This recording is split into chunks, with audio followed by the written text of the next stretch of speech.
उसने फिर वही बात कही। युद्ध की प्रारंभता हो गई। एक दिन अर्जुन और दुर्योधन दोनों द्वारिका में भगवान से अपनी मदद मांगने के लिए गए।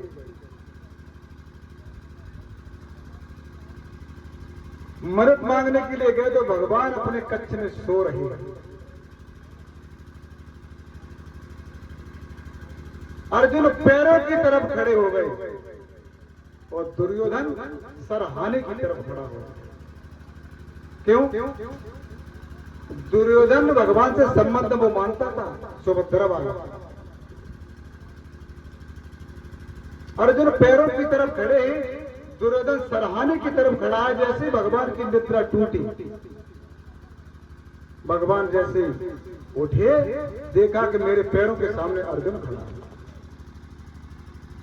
पूछा, अर्जुन क्यों खड़े हो तुम? कब से आए बेटा, बताओ ना। दुर्योधन ने तुरंत बात पकड़ ली कि हम बहुत पहले से खड़े हैं, मुझे नहीं पूछा, अर्जुन को पहले पूछा।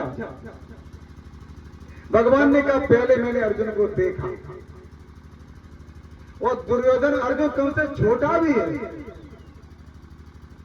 अब बताओ, तुम दोनों भाई आपस में क्यों आए? आने का कारण क्या? दुर्योधन ने कहा, हम में और पांडवों में युद्ध छिड़ा हुआ है, आपसे हम मदद लेने के लिए आए। भगवान ने दुर्योधन से कहा, देखो, एक तरफ हमारी 23 तक छोड़ी सेना रहेगी और एक तरफ हमें स्वयं रहेंगे। जो अच्छा हो तो मांग लो। अर्जुन से भगवान ने पहले कहा, दुर्योधन को बाद में कहा, लेकिन दुर्योधन पहले ही बोल पड़ा। उन्होंने आपकी जरूरत मुझे नहीं है। एक छोड़ी का बड़ा, एक छोड़ी माने 18,07,200 मिलकर के एक छोड़ी। ऐसी 23 छोड़ी सेना दुर्योधन लेकर के चला गया। अब भगवान ने अर्जुन को पूछा, अर्जुन ये बताओ कि सेना तो दुर्योधन ले गया, अब हम अकेले, वो भी हम शस्त्र ग्रहण नहीं करेंगे, रथ बदाग देंगे। अर्जुन ने कहा, प्रभु हम आपसे मांगने के लिए नहीं आए, तो हम आपको अपने को समर्पण करने के लिए, आपको हम देने के लिए अपने को आए, हम मांगने के लिए नहीं आए। और वास्तव में भक्त भगवान के दरबार में जब जाता है, मांगता है, तो सबसे बड़ी गलती करता है। क्योंकि मांगोगे तो वही चीज मिलेगी जो तुम मांग रहे हो, और परमात्मा जब बिना मांगे देगा तो तुम सोचा भी नहीं होगा कि वो क्या देने वाला है। और मांग करके हम भगवान को अपनी नजरों में यानी छोटा बना रहे हैं। क्यों? कि भगवान तो सर्वंतरामी है, वो जानता है तुम्हारे हृदय की बात, तुझे क्या चाहिए। वो जानता है, ईश्वरा सर्वभूतानां हृदयस्थे अर्जुन तिष्ठति। भगवान गीता में कहते हैं कि हम सारे पंच भौतिकों में वास कर रहे हैं। इत्राय रूढ़ान माया, और हर उस पंच भौतिकी में हम प्रतिदिन यंत्र के द्वारा अपना भ्रमण करता रहता है। जब वो बैठा हुआ अंदर है, तो उसे मालूम है कि तुमको चाहिए क्या, तो उससे मांग करके हम अपनी नजरों में उसे छोटा क्यों बनाए। एक संत हुए दादू दयाल, दक्षिण भारत में, भगवान के सामने बैठ करके प्रार्थना करते थे कि भगवान मेरी मांगने की इच्छा आपसे कुछ चले तो आप देने की इच्छा मत करना। क्यों? कि मैं भक्त नहीं, फिर मजदूर हो जाऊंगा। यदि अगर मैं कुछ मांगू तुझे, पर तुम न देना कुछ मुझे, वरना भक्त, वरना आशिक नहीं, मजदूर हो जाऊंगा मैं। फिर भक्त नहीं रहा, फिर तो मजदूर हो जाऊंगा। इसलिए भक्त भगवान के मंदिर में जाता है तो कुछ मांगे, बिना मांगे वो जानता है कि तुमको क्या चाहिए।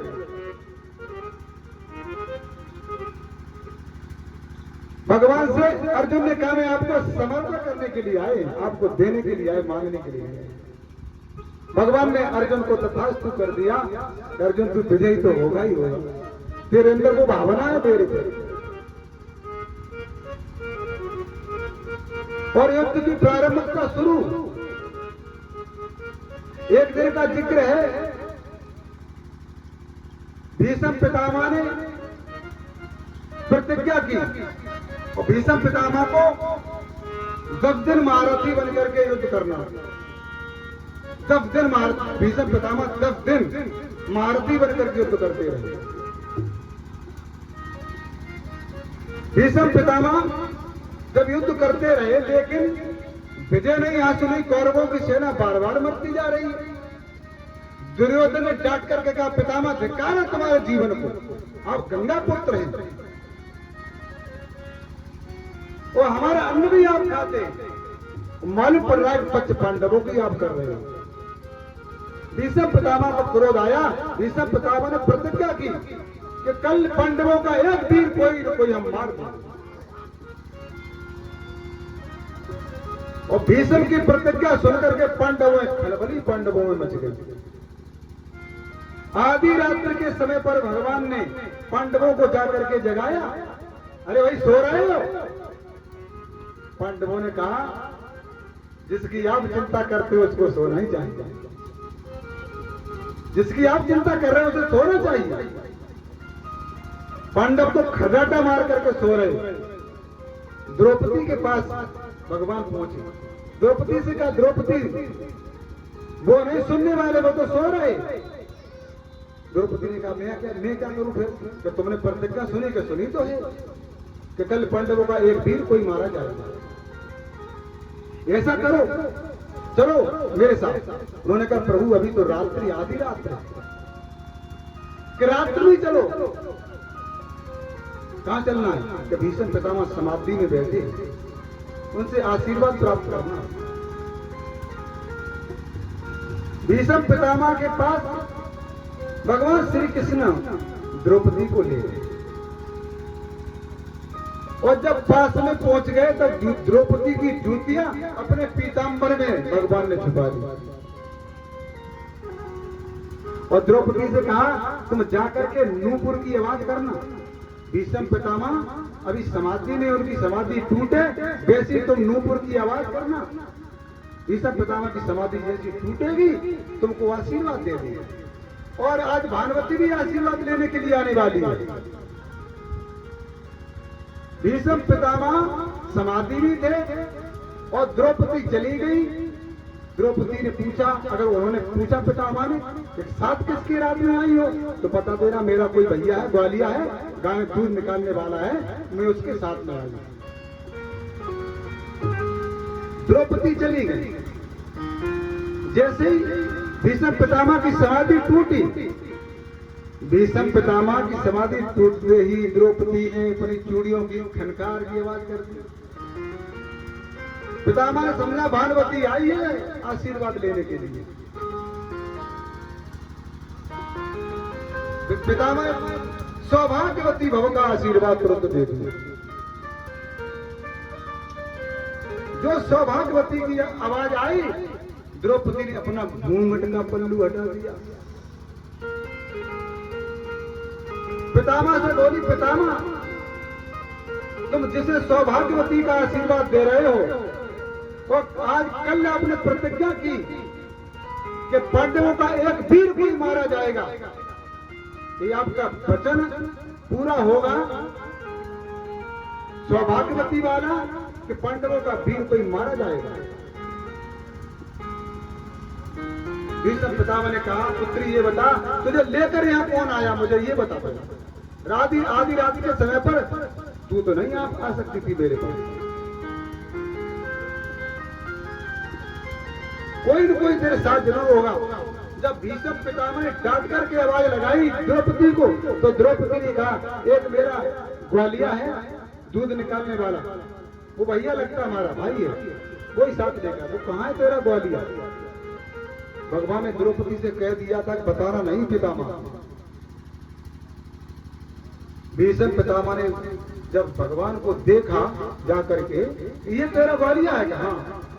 तो भगवान तो पगड़ी अगड़ी बांधे चुप कर गए थे। जैसे ही उन्होंने पगड़ी हटाई, भीषम पितामह से मोर पक्ष दिख गया, मोर मुकुट दिख गया। उन्होंने कहा, जिसकी रक्षा आप कर रहे हो उसे कौन मारने वाला? गोविंद, ऐसा करना, जब हमारे बाण अति तीव्र हो तब तुम एक काम करना कि आप शिकंडी को मेरे सामने लेके आना, और शिकंडी को मेरे सामने कर देंगे तो हम अपने धनुष बाण छोड़ देंगे। और वही हुआ। भीष्म पितामह जब युद्ध करने लगे तो भीष्म पितामह ने अर्जुन के बाण को, अर्जुन के रथ को विदीर्ण कर दिया। ऐसे बाण छोड़े, भगवान के रथ को भी विदीर्ण करने लगे। भगवान के पैरों में जाकर कुछ बाण लगी। भगवान ने अर्जुन से कहा, अर्जुन कुछ करो भाई। अर्जुन ने कहा, क्या करूं केशव, ये पितामह है, इनसे युद्ध करना कोई साधारण बात नहीं है। और भीष्म पितामह ने इतना युद्ध किया कि भगवान भी घबरा गए। भगवान रथ से नीचे कूदे, रथ का एक टूटा चक्का पड़ा, और चक्का लेकर के हाथ में आज भीष्म पितामह भगवान की ओर दौड़। भगवान ने प्रतिज्ञा की थी कि रथ को नहीं आएंगे। भीष्म पितामह का पेड़ था, वो शस्त्र ग्रहण नहीं करेंगे, और भीष्म पितामह ने कहा, तुम्हें शस्त्र ग्रहण करेंगे। आज जो हर है न शस्त्र कहाऊं, आज जो हर है न